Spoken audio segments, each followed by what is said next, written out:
It is not defeat that destroys you, it is being demoralized by defeat that destroys you. I have always believed that one should not be scared of losing. I think that really is the key. The more you study, the more you know, how less you know. Never give up, no matter how hard life gets, no matter how much pain you feel. Pain will eventually subside, nothing remains forever, so keep going and don't give up. Lack of rule of law is the main reason Pakistan could not join the ranks of progressive nations.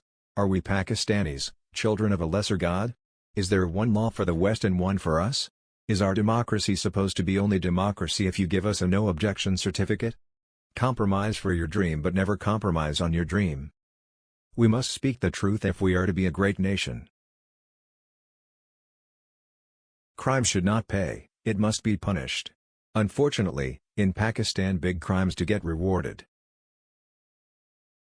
Leader leads people. Leader does not follow public opinion. Holy Prophet PBUH promulgated a justice system regardless of status of people, yet in Pak the powerful easily escapes.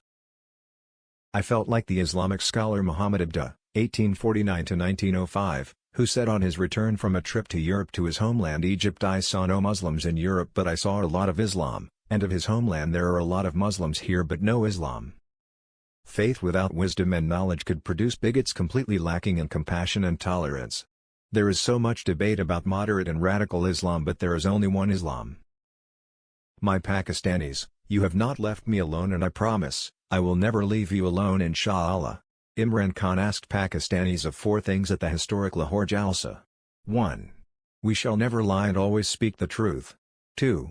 Leave our egos behind and only think of this nation. There are 11 crore Pakistanis living beneath poverty line. 3. We shall be brave and break the shackles of fear. 4. We have to bring justice to this society, even if our friends and relatives do injustice, we shall be fair and bring them to justice.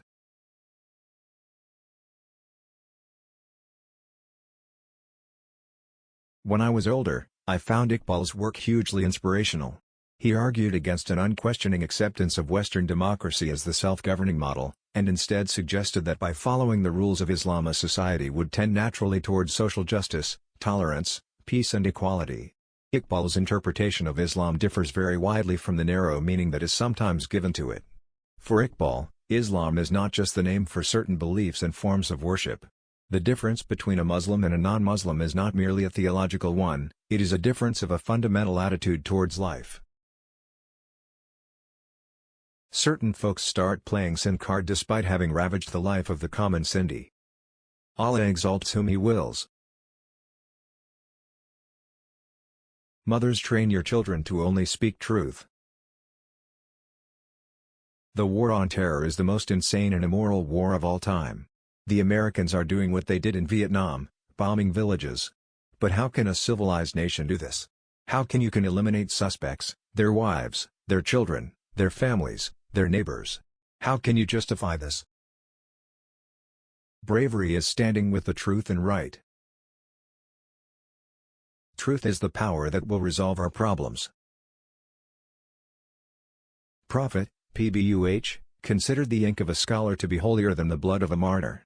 I want you all to stand like the Muslims who stood with La ilaha illallah for truth and right. Say goodbye to the IMF once and for all, as the IMF's conditions enriches the rich and impoverishes the poor. Good deeds must be rewarded by the system and crimes be punished. This is the essence of meritocracy. There are greater goals in life than material and sensual pleasures. Ethnic-based politics is being used to exhort people, to serve own ends. This is anathema to concept of nationalism. When you remove the concept of reward and punishment on merit, the result is the utter destruction